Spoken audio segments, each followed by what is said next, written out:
Hi guys, it's Ben here from T-Rex Space Station. How's everyone doing? This is a pickups video. I've got some games from a fellow YouTuber, and I've also got a new system to show you, which is very exciting. Firstly though, we'll start with the games that I bought from Gareth Sprites and Bytes. If you guys don't know him, he's a fantastic guy. He's got a really good YouTube channel. We've been friends on Facebook for a little while now, and he's been selling off some of his games recently, so I got some pretty good bargains. I'll post a link to his channel in the description below, so please check him out if you don't know who he is. And yeah, subscribe to his channel. He's given me an obligatory note.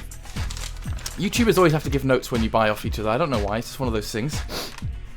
Here we are. You've got very neat handwriting, Gareth. To Ben. I hope the items in this parcel meet your expectations. Treat them well, as I know they will treat you well. Lots of love, Sprites and Bytes. Thanks for that. Okay, so let's start with the games. Very well packaged, and you can probably tell from the outside this is a Japanese Sega Saturn game. I have to be careful not to damage it. Yeah, I've got not a huge Japanese Sega Saturn collection, but it's one that's growing, and I do like to pick up cool games when they come around. And this is Alien Trilogy. I'm sure you guys will know of this game. I think I first played this on the PlayStation 1 and also had it on PC. It's a pretty good first-person shooter.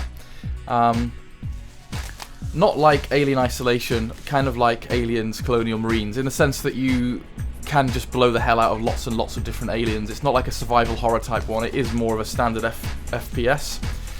Very satisfying game to play though. It's cool, it's got some of the cool features of the Alien games, you know, the blippy radar thing and shooting facehuggers up and stuff like that. And I got a good price for it. I paid £15 for all of these games, so all these 3 games all in, which is a pretty good deal. Next up then, you know that I like collecting for the Wii. Still have my eye on certain bits and bobs, and this is one that I've seen on Amazon a few times, and never had the guts to buy, but seeing as it looked like it was up for grabs, I thought I'd get it. If I can get it out of the wrap, there we are. It's another Code R, A Journey into Lost Memories. Now, from what I have read about this game, I've not seen gameplay of it, it's kind of like a story-driven puzzle game, maybe like a point-and-click adventure type game. It's got some, from the reviews that I read, it's got some devilishly difficult puzzles in it, so it may become kind of frustrating. But I think that they use, as often Wii games do, they use the Wiimote motion controls for some of the puzzles, and I just thought that the artwork on it looked very nice. The graphics style looks very nice. It's kind of sort of anime style, almost hand-drawn looking, and it looks like something kind of different. So that one had to go in the collection. Now this is the one that I'm most excited about playing, this last one. Oh, here we go. It's Fragile Dreams. And this is a Rising Star game. I have very high opinions of Rising Star. In fact, they're the company that I think saved the system for me. They really brought out so many very interesting titles. And yeah, they just seem to be very creative and different. Now this one I think has got mixed reviews. From what I remember of looking at the videos, you play as this young girl kind of going through distant, desolate, scary, perhaps dreamlands. And I think that the combat is relatively basic. It's more about exploration and immersion into the puzzles and the environments and things. It's just one that I've been wanting to play for a while because it looks like it's doing something kind of different. And even though the reviews are mixed, I just want to check it out. I want to see exactly for myself whether it is as average as people say, because there are some people that would say this is a very, very good game and one that's a must-have. So there we are. Very pleased to add that to the collection. Now I've got an import game.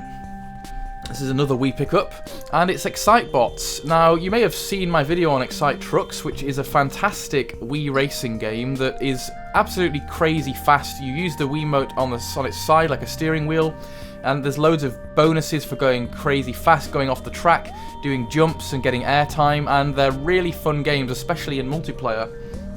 Well, this is a sequel, And unfortunately it never came out for PAL, so I had to buy an American version, but I'm pretty sure using the letter bomb hack I can find a way to make my Wii region free pretty easily.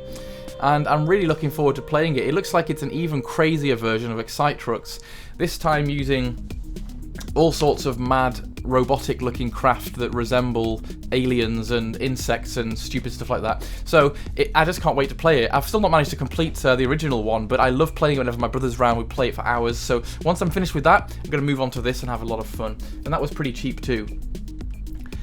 Now it's the time for my revelation of a new system.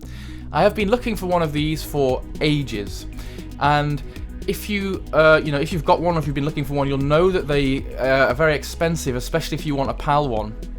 In fact, the PAL ones seem to be quite rare on eBay, and people put the prices up so bloody high. So the way to get one of these is to look on international eBays, so Spanish, German, whatever else. In my case, Mexican. It's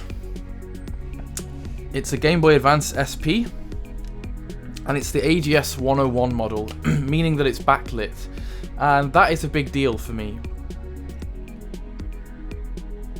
The original AGS, the original AGS, was it 111 or something, the SP? The lighting is terrible on it. I love the system because of how small it is. You can fit that in your pocket. I can easily play it on the train. Unlike my DS XL, which I don't take out all that much, this is perfect for commuting. But the screen just wasn't good enough on the originals. It was all fuzzy and hard to see, and it's not properly, it was front lit, which made it look kind of poor. This one is superb. The clarity on it is fantastic, and the backlight is great. Even without the backlight on its full mode, it still looks very clear, but you press that button and it just shines up. And I'm going to enjoy taking this to work with me, I think, and playing it on my commutes. It's fully backwards compatible. I guess it is a bit of a shame the way that they designed them, in that the Game Boy games kind of sit out the bottom, but nevertheless the GBA games sit so snugly in there, and it's just a perfect sized console. It's a very, very good system. So I'm not going to do too much more about that here. I think that what I'll do is, once I've managed to find where I've put all of my Game Boy Advance games, we'll do an episode or a video just on this, having a look at some of the features and doing some gameplays, I think. So there we are, a few pickups. I'm off to enjoy the sunshine now. I think it's time for a few beers and a kick around the park. Take care, have a lovely weekend. It's going to be a scorcher.